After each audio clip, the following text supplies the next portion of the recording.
ஃபங்க்ஷனில் குடித்த பன்னீர் சோடா நான் வீட்டில் ஆஃபீஸில் வந்து குடித்தேன் ஆக்சுவலாக. ஆஃபீஸில் பார்த்தீங்கன்னா ஒரு 200 டைப் இருக்கும் ஆக்சுவலாக.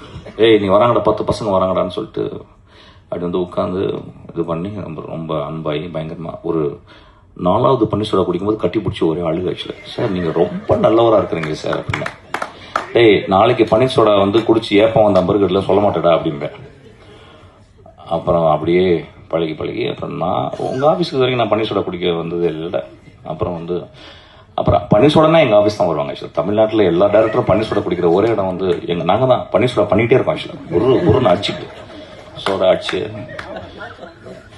ஆமாம், எல்லா தமிழ்நாட்டில் இருக்க எல்லா டேரக்டர்ஸையும் பன்னீர் சோடா குடிக்க வச்சது. குடிக்காத ஆளுங்களும் உள்ள அலோவ் பண்ணுறது கிடையாது. பன்னீர் சோடா குடிச்சவங்க மட்டும் தான் உள்ள வரணும் அப்படின்னு சொல்லிடுறது. இல்லைன்னா சங்கில் பன்னீர் சோடா வச்சு அப்படி நெஞ்சில் வச்சு அப்படி கொடுத்துருது அப்படின்னு அப்படியே வச்சு அப்படியே நெருங்கி it become very close to me. இல்லை நான் பேசுறது ஏன் அப்படின்னா எனக்கு ரொம்ப சில ஃபங்க்ஷனில் போய் பேசும்போது ரொம்ப சீரியஸ். மதிப்பிற்குரிய மேடையில் வீட்டிற்கும்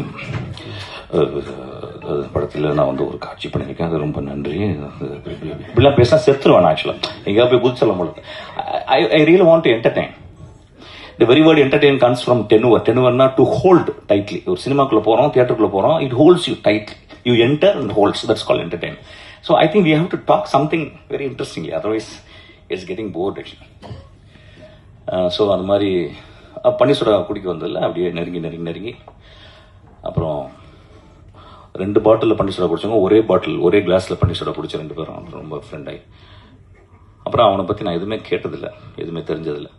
ஆனால் ஆளை பார்த்தானே தெரிஞ்சிடும். எனக்கும் அவனுக்கு ஒரு சின்ன இந்த சென்னை புழுதிகளில், இந்த சென்னை என்னும் நரகத்தில் அழகான கிராமங்களை அழகான ஊர்களை விட்டு பிழைப்பு தேடி வந்த எத்தனையோ இருதயத்தை அடகு வைத்த மனிதர்களில் நானும் அவனும் ஒன்றுன்னு புரிஞ்சுக்கிட்டேன்.